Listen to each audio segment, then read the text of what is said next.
Hello, welcome to Scratch 3D Printing. In this video, I'm going to show you how to make complex model like this with little to no support. Let's get to this topic. I was trying to make a film extractor, and this is the model that I 3D model and printed out. While I was making this model, I have this thought in my head that I don't want to print with any support, or if I have to, with minimum support, and this piece is exactly that. The only support that this model needs is this part right here. I can make this so that it has no support. In order to do that, I would need to make this a 45-degree angle over here, but right here is where the fan is gonna spin, and if I do that, the fan is gonna hit this part. The other way I can do it is extend this back like about 20 millimeter ish and move this piece back 20 millimeter and then make a 45-degree angle over here, and that would definitely work. But I would just increase 20 millimeter, and that is just empty space, waste of filament. So I decided to, you know what, I will just use a little bit of support right here. And to make up for this, make sure that you have this fillet. I had this part fillet at the bottom here so that it does not break easily. The other thing about this model is that these bumps here are screw hole, and I purposely made them like this. One, makes them stronger. Two, you don't need support. You might say that, oh, well, you need support here, but no, you don't need support here at all. This is a very small bridging, so your 3D printer can definitely bridge this like this. I use no support, and that is like a perfect bridging. Enough talking, I'm going to show you how to do this on Fusion 360 and my thoughts behind it, so that on your next model, you can make something complex like this with minimum support. Let's go over to Fusion 360. Okay, we are now in Fusion 360. I'm gonna start this from scratch. I'm gonna make a similar model, but not exactly the same model. First, I'm gonna make a rectangle right here. It'll just be 50 by 50 millimeters. I'm gonna offset this by pressing O, and then I'm gonna do a 2.5 millimeter offsets. Once we are done with that, I'm gonna finish the sketch. I'm gonna extrude this by about just 50, just for this example right here. So on the model, we have a button over here, which I'm gonna just quickly make. B5. This is not the exact measurement, but I'm just doing this for examples. Okay, now that we have this, I'm gonna go ahead and extrude this. Like I said, this small piece right here, you don't need support, so that is perfectly fine. It's just gonna bridge over. I'm gonna make this a little bit down here. I'm gonna make this right here. In the model, we also have some screw up here. Okay, now I'm gonna make the screw hole. So I'm just do a 5x5, and I'll do a construction line right there with a 3 millimeter circle. That's for the screw hole. It's not exactly, but it's just for example. Then I'm gonna make a circle in the middle. It does not matter what the circle size is. I'm just using it as a circular pattern as my center point.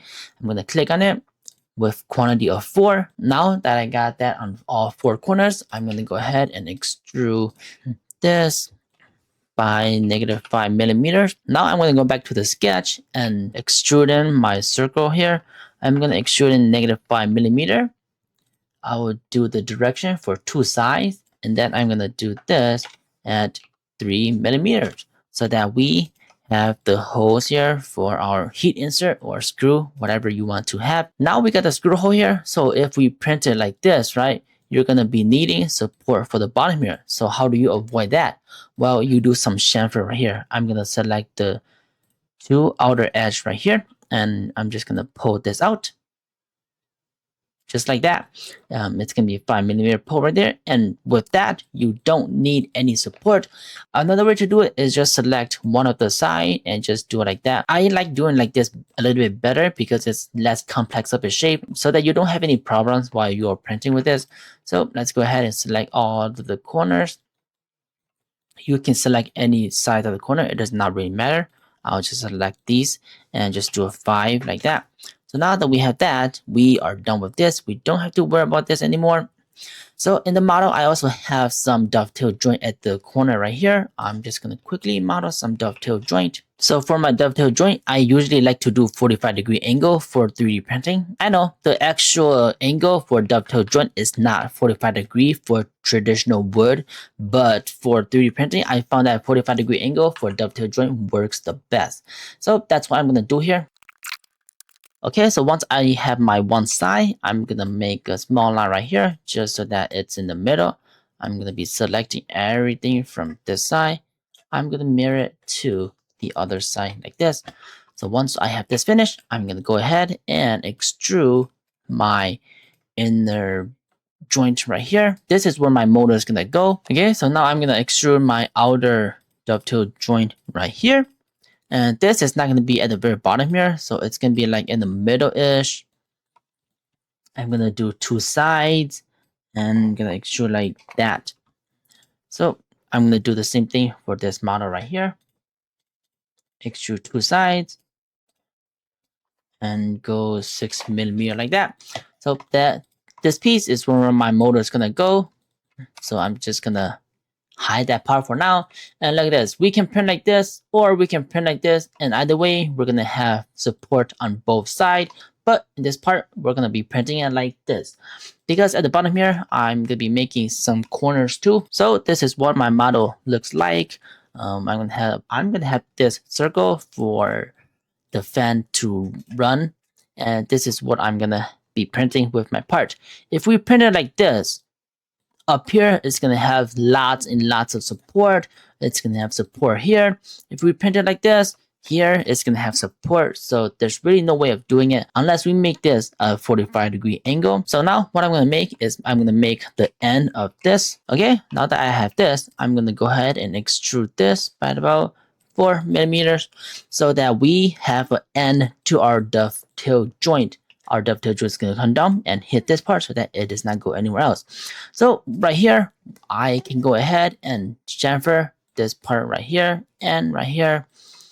So I'm going to chamfer, just going to point this arrow until it's like that. And then we're going to type in smaller amount of number. Can we do 6.3? Yes, we can. So look at that. That's a perfect 45-degree angle. And now we can print like this with no problem. There's also a square on this side for my speed controller. So I'm going to show you exactly what I'm going to do if I have the room for it. I'll just make a really simple square piece right here and make it about 10mm like that. Yeah, as you can see here, now this piece has become very complex. If you print it like this, right, you're going to have this whole top to support. If you print like this, you're still going to have this whole top to support. So the best way to print this is to print it lay flat like this. I'm gonna do an analysis here so that you can just see the inside. We can just print it lay flat like this, and with the 45-degree angle here and here, we are not using any support. But if we print it like this, we're gonna have to support this piece. So we're gonna have to support the circle. Maybe not, because that is very small. We're gonna definitely have to support this piece up here. And now that we have this piece added here, it's even more complex. But like I said, if I have the room, I will go ahead and chamfer this like that so that we can print without any support. But like I said, the fan is gonna run right here, so it's gonna hit this piece all the time, so that's not gonna work. And you can just sacrifice a little support here, but if we really want to use no support at all, that's the way I'm gonna do it. And now we can use this side to make the screw hole for our boards. I forgot what that is called, but it's like I think it's a voltage regulator. So it will be a 20x20, and then we'll just do a 5x5 here again. And I'll make this with the 3mm screw hole and make another circle. Like I said, if you just keep modeling stuff like this, just keep practicing, it will come to you naturally. All these things will come to you naturally. Oops, if you messed up, you can click this button right here. It's gonna go back and you can edit the circular pattern. I'm gonna do 4. Okay, so now that we have that, I'm gonna go ahead and extrude this by 6mm, and look at that, we have this. And now if we print like this, right? If we print it like this, we're gonna have to support here, here, here, and here, and it's gonna be very nasty. The support is gonna come up, hit here, and then another support is gonna grow on here and go up here, which is really bad. So the way we fix this is, first I would like to round out all the corner for these. If you can just make these circle with 2 circles so that you don't have this problem, but I totally forgot to do that. So I will just make this circle like that. So once we have this, I'm going to go to chamfer and click on the outer edge and click on the outer ring right here. And I'm going to chamfer this something like that. This is a really bad example, but if we don't want to do that, we can just do 3 millimeters and that would definitely work. So we can change all of this, do 3 millimeters, and that will be how it look like. And yeah, with this, you don't need any support. The top of the screw here, you don't really need support because it's like a very small surface, so it's totally fine. You don't need support at all right here. It's gonna build up until this point right here, and it's gonna be good. With this complex shape, I have turned it into basically no support at all. And just to finish off everything, I'm just gonna round off the edge by 3 millimeters just to make it look a lot better. When you have the chance, definitely fill it every corner so that it does not have any sharp edge, and you can 3D print a lot better. So you can just do about 2 millimeters there. You can definitely chamfer these two, but for my button, it's really rectangle. So maybe just like a 1 millimeter like that. And if you're printing like this at the bottom here, usually you will want to chamfer the bottom here like this so that it does not really have the elephant foot effect.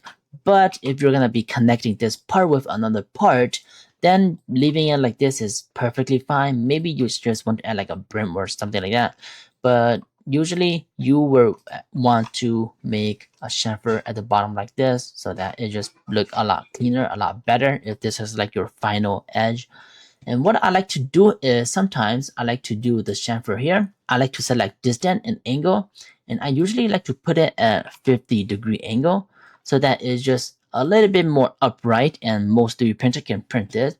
Some 3D printers, if you do a 45-degree angle, it can't really print it and you see the layer sagging. So a safe number is about 50 or even 55 like that. I'm gonna go to the file, click 3D print, and 3D print this part, but that is just saving as a STL file. I'm gonna load it into Orca Slicer. At this point right here, even if you don't want this to be open like this, you can definitely print it laying flat like this, and you will still not need any support. Let's say you don't have any of these rounded off, you don't have this as a 45-degree angle like that. Even this part right here, you don't have this as a 45-degree angles like that. It will be in a very bad position because there's no way for the support to grow. The support tree is gonna grow on your model directly, and then it's gonna go all the way up here. I'm gonna actually export this one too and show you exactly what I mean. Okay, we are now in Orca Slicer, and this is the first piece that we made, and I will automatically orientate this, and I'm gonna click slice. Look at this. If we look at the bottom here, there's no place that we need support. The place that you need support, it will be blue like this. You will definitely know that you need support. But like I said, that's like a very, very small bridging. You don't need support there. Even on this rectangle button square right here, that is a very small bridging. So you basically really don't need any support. And if you really want to see how they work, you can scroll it all the way down. It's just gonna go and bridge over this. The blue means that it slowed down significantly and cooling increased significantly so that it can cool down fast and does not have any sagging.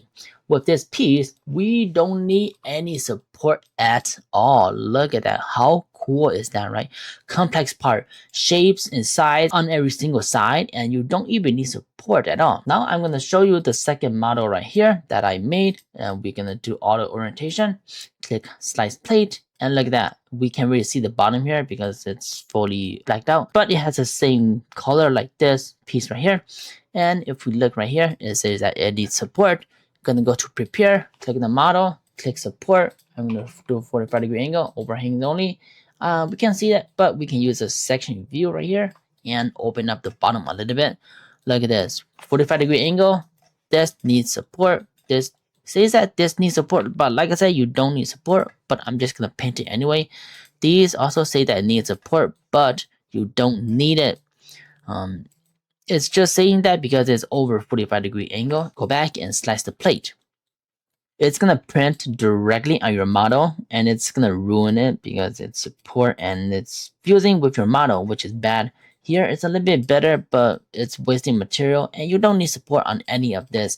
If you model your model correctly, like I show you in this piece right here, you don't need any support. There are times that you kind of need support, but if you know your way around it, you don't really need support. But that'll be all for this. I hope you found something useful out of this. As you saw there, it is pretty simple once you get used to it and keep modeling over and over again. I don't think that I would have modeled this piece like this when I first started making 3D printed parts. The more you 3D print and the more you model, the way of modeling things without having support just come to the back of your head like a second nature thing that you just do it without really thinking about it. But a very important thing is just make sure that the way you're printing a box or anything like this, make sure that it's more than 45-degree angle. Sometimes I like to use 50-degree angles and above, just so that most 3D printer can print without any sagging of the model. And make sure that you fill in everything, because sharp corner is very bad. It's gonna puncture you and it's gonna be very bad.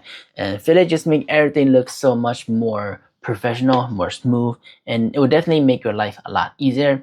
And it also makes things a lot more stronger if you fillet stuff. This is the perfect example. If I did not fillet this part right here, it would just be a perfect 90-degree angle, and you can really easily break this just by pushing it over because it's 90-degree angle and there's no build up to the actual part. But that'll be it for this video. If you still have any questions, have any comments, leave it in the comments down below.